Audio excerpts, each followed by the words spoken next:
I had no idea prior to watching this film how architecturally fascinating the public toilets are in Right? Japan.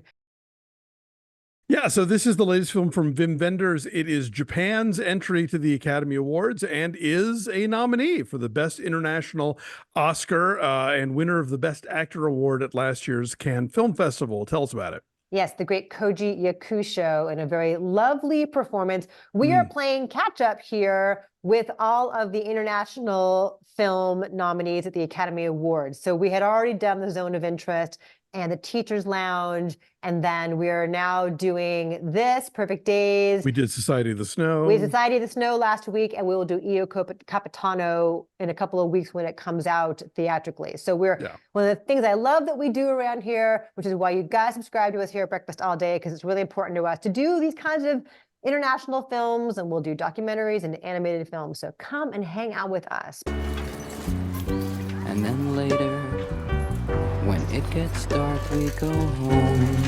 Perfect Days is just a lovely, gentle gem of a film starring the great Koji Yashuko as a toilet cleaner, a janitor in Tokyo. And I had no idea prior to watching this film how architecturally fascinating the public toilets are in Japan. Right? They're all super cool. Gorgeous. They're all distinct and like beautiful and strange and high tech. And the toilets in Japan are actually what inspired Wim Wenders to make this film, because he was spending time there. And there's a whole article in the New York Times about how these toilets were his inspiration. And like this character who Hirayama is the guy at the center of them. And so he's this gentle soul. And every day he goes about his business. He has the same routine every day. It's a very Spartan apartment. And he goes around town and he cleans them. He's very methodical and kind of quiet about it. He has this coworker named Takashi, who is like a young dude just trying to make some money and who's very, very chatty. He keeps trying to draw him out in conversation. But Hirayama just wants to do his job and just be done. And it's sort of like Japanese Jean Dielman. Right? I was thinking about Jean Dielman, but a joyous, meaningful existence for the character. A gentle, sweet Jean Dielman, yes. And there's not the kind of tension of like, oh God, what's going to happen when the slightest thing deviates from his daily routine. It's just like little slight changes in perspective. And so like when he walks out of his apartment, like he always looks up to the sky and he goes over to the vending machine and gets his soda to begin his day. But perhaps we see, is it coffee? It's coffee. Yeah. Remember when the niece comes later, he says, do you want a coffee? And she says, yes. He goes, like mine. He says, yes. So he buys 2 of them. Oh, I didn't realize. I thought they were like soda. Anyway, it's a drink from the drink machine. And we see it from a different perspective each time, a little bit like off to the side or anyway, so slight deviations, but it's going to sound so mawkish and twee, but it's all about like finding the simple joys in your daily existence and just like appreciating the way the sunlight looks as it's going through the blowing leaves in the trees and, smiling at someone also having their sandwich on a park bench next to you. One thing that's fascinating about this, which is a very subtle kind of expression of caste, I would say, and just socioeconomic differences, is like how different people treat Hirayama over the course of his day. And you see that within the, creature of habit daily stuff he does, whether it's like going to the same bar after work and getting, it looks like it's just ice water. I don't think he drinks. Yeah, every time, does he drink his own water? Whenever he sits down at a restaurant or at a bar, they always give him this big glass of ice water and they said, for the end of a long day. Yeah, it's so sweet. So the folks who know him, like he goes to the bathhouse and he has a scrub and they know him. Oh, you're back again. Everyone knows him. But like there's great, I guess, friendship and camaraderie and community in the other working people he experiences throughout the day. But then there's a scene that's kind of tense, like the one tense scene with a little boy who is lost in the park and he helps this little boy find his mom, and the mom like cannot even be bothered to make eye contact with him and thank him because he's a janitor. So the way that like Japanese society considers him versus like average other working people, I thought was very illustrative. Some people, like when he's cleaning up and he has to step outside for them to go in, they're like, "Oh, sorry, thanks. I'll just be a minute." And other people just look right through him like he's not even there, Either way, though, he isn't mine. He is still like on his course. He's absolutely. got his Zen piece about him. Yeah. No, this movie has a lot of Jean Dielman in it. Also, has a lot of Ozu in it, which Wenders is a longtime fan. He made a documentary called Tokyo Ga back in the 80s, where he sort of went to Japan and went to like different like locations from Ozu films and talked to some of his actors and stuff. And there is that same sense of kind of contemplative Zen filmmaking here, in that it's so much about these just tiny quotidian moments, and how he's able to find joy from them. I would love to show this movie to all the, like people don't want to work anymore, people, because this movie is showing you that there is dignity in hard work and there is joy to be found in hard work, but also he has one job that pays enough for him to rent a place, to eat, and to even like spend a little money on like the film for his camera, or buying a book every week, or taking care of his plants. He has this fulfilled life because he's giving to the job, but the job is also giving to him.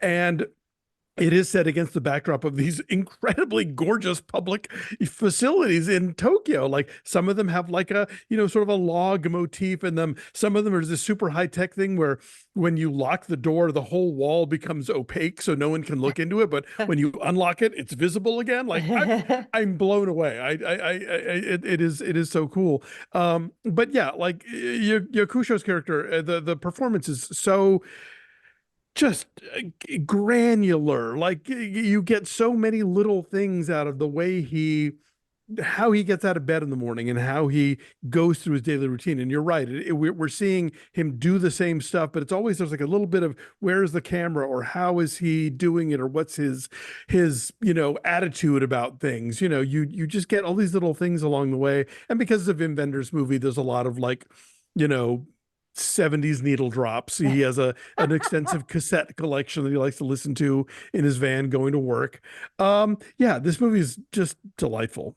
It is. And I think also because it's Wim Wenders, I think about Wings of Desire and how that's got sort of like a pastiche kind of quality to it, in that some parts are black and white, some parts are color, and it's all kind of like pieced together. And I feel like there's a quality to that here as well, as far as like the separation between his dreams and his reality, and so there's some stuff stylistically that I think feels very him as well. Oh yeah, I mean, and the whole thing about Wings of Desire, about the angels sort of being fascinated with the little moments of human life, and this movie is all little moments. It's great. And I think it reveals, though, so much about him through how he does what he does, right? He doesn't speak a whole lot. We don't get his backstory. I mean, clearly he wasn't always a toilet janitor in Tokyo. There is so much about him that is, intellectually curious and so precise that it hints at, I don't know, a fancier upbringing, perhaps. And we learn a little bit about that. We learn a little, and just enough.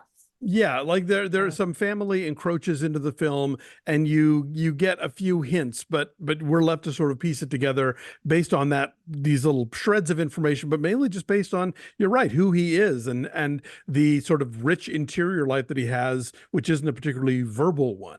Right, but when he does speak, it's meaningful and it's efficient. And so when there's someone from his family who arrives and asks about, like, let's do this next time, he's like, next time is next time. Now is now. Yeah. And how often do we forget that? Like, I'm so guilty of that myself. Like, I'm always looking forward to, like, what thing do I have to edit? What do I have to watch? What do I have to go take Nick to tonight? And it's so hard to be in the now is now mentality. Right. And this is a wonderful reminder of that without being like sentimental or heavy-handed, pedantic. Yeah, like they handle it in a way that is just so lovely and sweet. And there's shawarma at the end.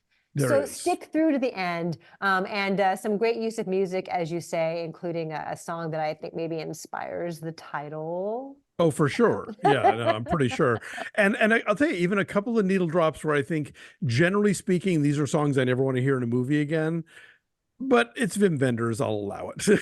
Yeah, yeah. Anyway, I just loved it. And I think it's the kind of movie where you can watch it over and over again and notice different little things each time. Totally. As far as how he Totally. interacts with the world, there's some like lovely small moments of how he interacts with the world and where he goes and what he sees and, you know, where his bike takes him on his days off. His days off are just as like precise in the efficiency of the time usage as the work Yeah. days, and it gets a lot out of life. Yeah, you know, and I think again, like you were saying, not just sort of the now is now, but I think sometimes whatever your work is can just feel like this drudgery, and sometimes you have to sort of stand back and take a deep breath and be like, you know what, there is meaning here, there is purpose here if I allow it to be that, and I can find those moments that give me something in return, that it's not just, you know, what I'm having to put out for it. So yeah, there's a lot here to contemplate. For sure. What's your number? It's like a 9.5. I think it's really Yeah. gorgeous. I love this movie. I'm up there with you too. Yeah, this is beautiful, and I'm really happy that it is in the international feature category, which can frequently have a lot of very heavy stuff, right? And we do have a lot of Sure. heavy stuff there with Zone of Interest, for example. So I'm pleased that this is there as sort of a palate cleanser. So Perfect Days is going to be in theaters starting Wednesday, February 7th, and it will be getting out there soon, I hope, to you. So go find it.